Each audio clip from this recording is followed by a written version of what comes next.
The Minnesota State Fair is a lot of noise, a lot of people. For some people, a lot is just way too much. But this year, for the first time, the State Fair is taking steps to truly be the great Minnesota get-together for everyone. Is there someone in your family who feels overwhelmed by all the sights, sounds, and smells at the State Fair? This year, there's a less stimulating day just for them. Plan to visit on Monday, August 28th. On the Kidway from 9 to 11 and on the Mighty Midway from 10 to noon, lights and noises will be minimized. The flashing and beeping and loud music on the rides, games, and other attractions will be turned way down or turned off completely. Less will be more for those with sensory processing sensitivities. So get in on the fun at the State Fair. Moms, dads, caregivers, take note. That's Monday, August 28th from 9 to noon. See you there. The best healthcare is there in ways big and small. There when we most and least expect it. We may not see it, but we feel it. It lets us know we're not in this alone. Everyone deserves a healthcare partner who never quits. One who's there for what matters. United Healthcare. There for what matters. It's not just another day in your life. Things are changing for the better. At Comcast, we see those changes, and we're thinking about how we use technology today to live, work, learn, and play. And we're building for the future now, so we're better prepared for the wants and needs of tomorrow.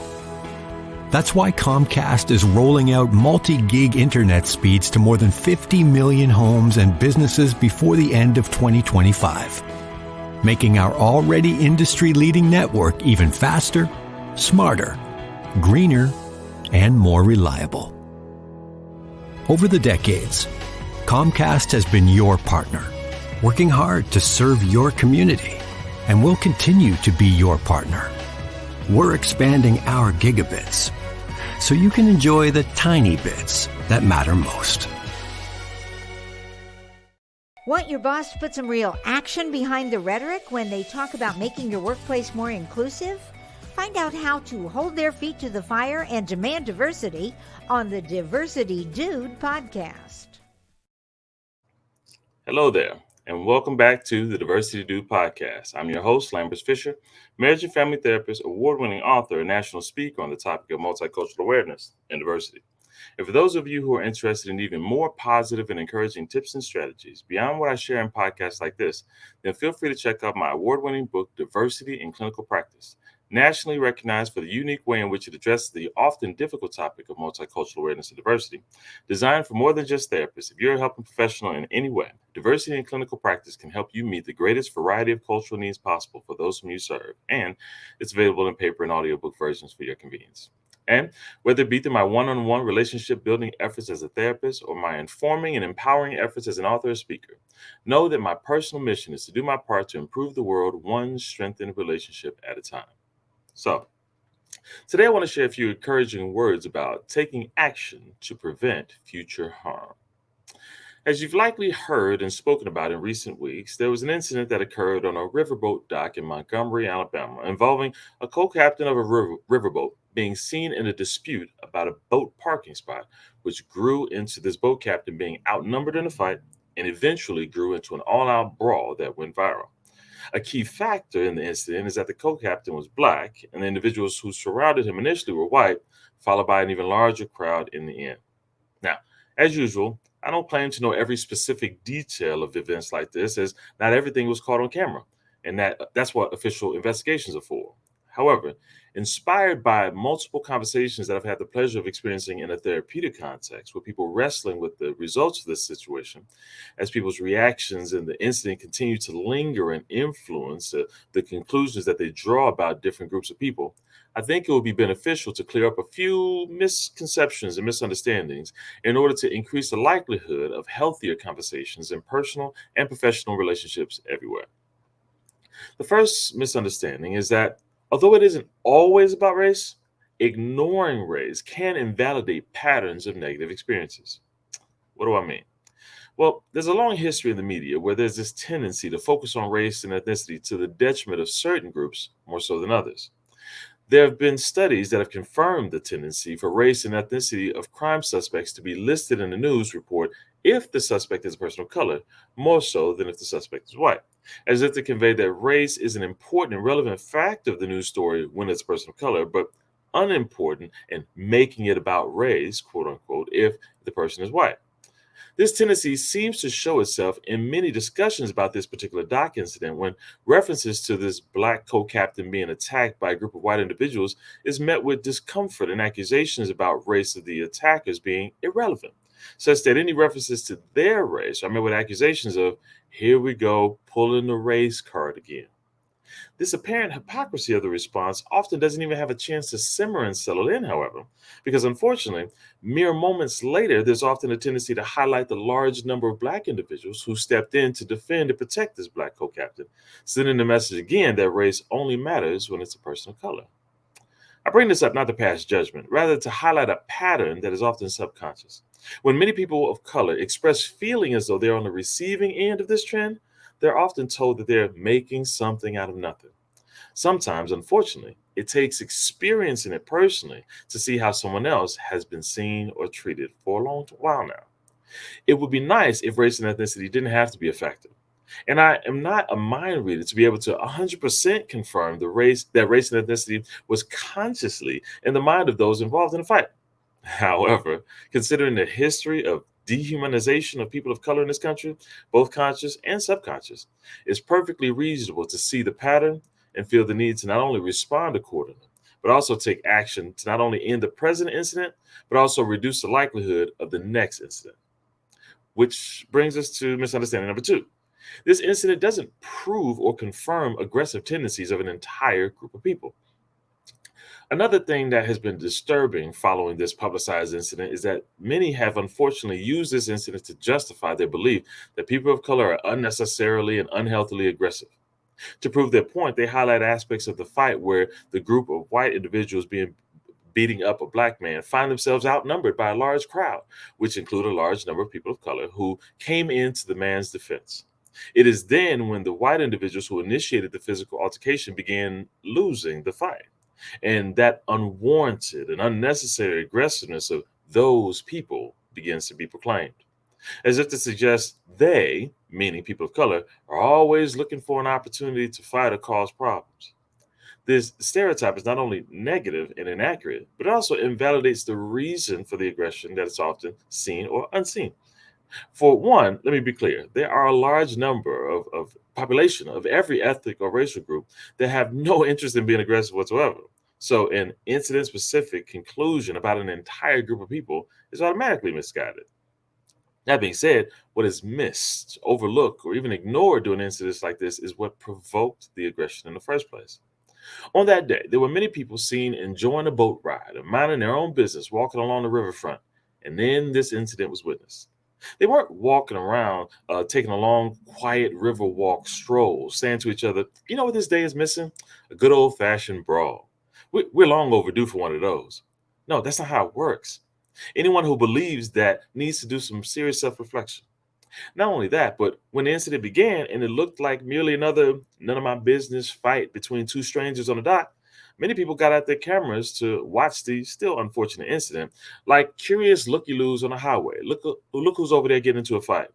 But then things changed, for it quickly turned into a all too familiar situation of violence that escalated. Not only beyond what seemed appropriate for the situation, but into something that could have had devastating consequences if not addressed. And when yelling from far away for those involved to stop, saying things like, hey, get off him. Hey, we got a camera on you. Maybe that'll get you to stop. And other similar efforts to garner responsible behavior and restraint went unsuccessful. Then the conclusion was drawn that some people only respond to aggression. Some people only cease force when a larger force makes them do so. This is not the sought out or ideal scenario. And while I always am a fan personally of looking for safe solutions to problems, I can also understand that sometimes if those options seem exhausted and if the stakes are high enough, that drastic times can lead to the feeling that drastic measures are needed. And one need only remember the tragic murder of George Floyd, among too many other incidents of unnecessary aggressive force of an outnumbered black man that eventually leads to that man's life ending. To understand, while not the ideal goal of how they may have wanted to spend their day, turned into a situation of needing to have an extreme response to prevent the loss of life. You may not like it, and you're free to speculate about what you would have done differently or believe they should or could have done differently. That's perfectly fine. But in doing so, please make intentional effort to accurately understand the motivations of those involved in the process, which leads to misunderstanding number three. It doesn't have to include you to be about you. Many people point to the large crowd that formed in protection of this co-captain, arguing that no matter what their motivation was, the initial incident didn't include them. So they had no reason to get involved or insert themselves into the altercation. Interestingly, those making this argument tend not to use the same logic against the smaller, but yet still outnumbered group that were initially involved in the fight. You see, by this logic, it should have stayed a fight between two disagreeing adult individuals, with the friends of one individual standing off to the side to let them work it out. But the fact that this is not how it played out gets brushed over. But the argument that it doesn't concern you is also faulty because it ignores the implications felt by the incident like this that are felt around the country and sometimes even around the world. Again, think back to the murder of George Floyd right here in Minneapolis, or even further back to the beating of Rodney King, and unfortunately, many more incidents in between those two. These incidents involve people feeling helpless and powerless to stop unnecessary, unwarranted, and unearned violence towards someone who they identify with in some way. The connection not need be, did you know them personally, to make it a personal connection. So often I hear people reacting to situations of violence by expressing that could have been me because they share some factor in common, or that could have been one of my loved ones, and so on. Not only that, but in many of these cases, there are elements of law enforcement authority that increase the likelihood that there's a difficult decision to step in to protect someone else because it might result in one losing one's own life. Consider then that person wrestling with what is even possible to do to stop the current situation and later to prevent the next situation from occurring. Then the question that comes personally, what would I do if another situation like this arises? And then it happens. What starts off as a seeming disagreement turns into a fight, then escalates into a black man on the ground, surrounded by a group of white adults beating him, and the trauma of previously witnessed, even if just through the media, a similar incident kicks in, and the thought comes, I can't let that happen again. I can't just sit by and watch this man lose his life. What if they beat him to death while I just sit from afar and watch? What if they beat him unconscious and just roll him over into the water and I'm too far to do anything about it? What if? What if? They clearly are not showing discretion and wise decision making. We're yelling, we're screaming, we're recording, and it's not making them slow down. I must do something drastic to prevent something even more drastic from happening. If it was me, I'd want someone to come and help. I've got to do something. And the rest is recorded history. People didn't step in because they knew him. They stepped in because they felt they could have been him. Because if they were him, they would have needed someone to step in. After that, it isn't beneficial to analyze every particular step or action taken in an all-out fight. At that point, the snowball has already started to roll down that hill, and everyone involved can say that there are things they could or should have done differently. However, what likely won't be on that list of shoulds and coulds is them saying that they should have done nothing. They should have remained a bystander and trust the discretion of people who had already shown themselves that they couldn't be trusted, at least in that moment. Or they should have trusted the patterns of history that precede this incident as being irrelevant. That's not a reasonable request. Something needed to be done. Now, instead of getting stuck in the details of what should have happened after the brawl got out of hand, it'll be more beneficial to focus our efforts on what changes can be made individually and collectively to reduce even the need for reactions like this in the first place, by reducing the amount of aggressive incidents that contribute to them. The goal is understanding and reduction of situations like this in the first place, with healthy interactions rather than unhealthy, rather than no reaction. That's a reasonable goal to pursue. My hope for you is that you would move forward making intentional efforts to understand why people do what they do before passing judgment on what they do, especially before drawing conclusions about an entire group of people in the process. By doing so, you put yourself in a position to contribute to healthier personal and professional conversations, ones that plant seeds for less prejudice-filled interactions and instead healthier interactions that change traumatic patterns and contribute to a physically and emotionally safer community for everyone.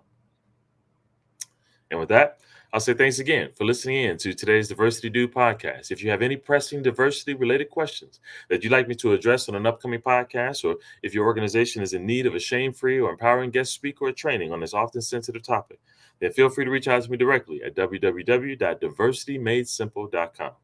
And if you know anyone who can benefit from a positive and encouraging perspective on this often difficult topic of diversity, feel free to send them a link to this podcast so they can be encouraged as well, or share with them my award-winning book, Diversity in Clinical Practice, available at Amazon.com. And as usual, I look forward to addressing as many topics as possible in future podcasts to help you improve as many relationships as possible at work, at home, and in your community. And as always, remember this: you don't need to know everything about everyone in order to have a positive impact on someone. Thank you all for tuning in, and have a great day.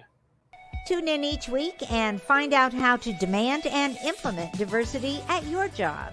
To hear more, check out previous Diversity Dude shows on ShalettaMakesMeLaugh.com. Hi, I'm Shaletta Brundage.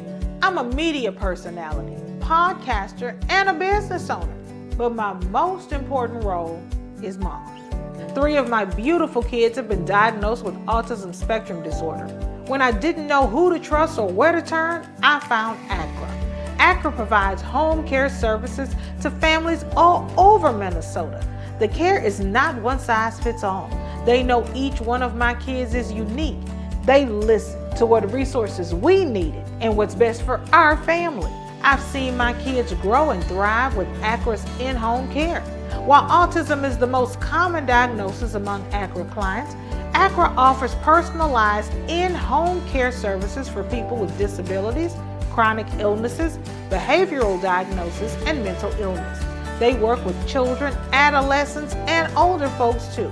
Find out more about ACRA at their website, acrahomecare.org. ACRA helps me provide my kids with a better quality of life. They can do it for your family too.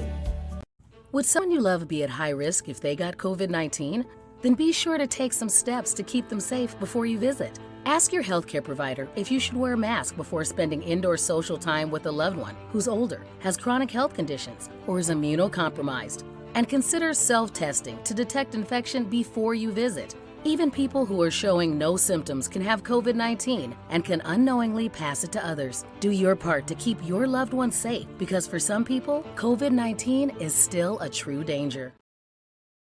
Children's Minnesota, the leader in specialized healthcare for kids, is here to raise awareness, standards, the bar, the stakes, the question, the curtain. On raising kids' health to the highest priority, kids need equal access to healthcare, more pediatric expertise, a voice for change. Kids need us, all of us. So let's raise them up. Children's Minnesota, the kid experts. Summers are a great time to park it. So take time to make time in your glorious Minneapolis parks. Now when you enjoy your beaches and lakes, piers and playgrounds, trails and paths, you can also stroll through the Minneapolis park markets. Now through the end of August, there's a park market every Friday evening at Minnehaha Regional Park. And there's a park market every Sunday afternoon and evening at Lake Harriet. Meet local artisans and small business owners selling unique goods and handcrafted items created right here for you. And with every park market, there's always live local music too. August is Black Business Month, so be sure to support the park market vendors of color. Park markets. One more reason to park it in your Minneapolis parks. To find locations and hours, go to minneapolisparks.org, then click on Activities and Events and look for park markets. Do you worry that lead-based paint in your older home might be dangerous to your children or kids who visit you? Well, Hennepin County put those fears to rest. Hennepin County offers free lead tests and home assessments. If they find anything, eligible homeowners and landlords can receive up to $15,000 for work on the home, including new windows. The government banned lead-based paint 45 years ago when it was discovered that lead poisoning can affect development and cause permanent damage in young children. But 75% of those homes built before 1978 still contain some lead-based paint. As the paint degrades, it can make dust that little kids ingest when they're crawling and putting things in their mouths. So make sure your home is safe and hazard-free. Learn about testing and that $15,000 grant at hennepin.us/lead control. That's hennepin.us/lead control. You know Shaletta makes you laugh, but did you know Shaletta Brundage can also make you think and boost your business? Media personality, activist, and comedian Shaletta Brundage founded Shaletta Makes Me Laugh to celebrate and share the best of Black culture. It's a podcasting platform. You can download 10 weekly podcasts hosted by African-American subject experts at ShalettaMakesMeLaugh.com or wherever you find your favorite podcasts. ShalettaMakesMeLaugh.com is also a production house, creating broadcast-quality commercial content. And Shaletta and her team of storytellers create powerful promotional campaigns to get businesses the brand awareness they're looking for. Some of Minnesota's top businesses trust Shaletta, and you can too. Get out the word about your events and products and get in front of communities of color with ShalettaMakesMeLaugh.com. She's got the power to help your business.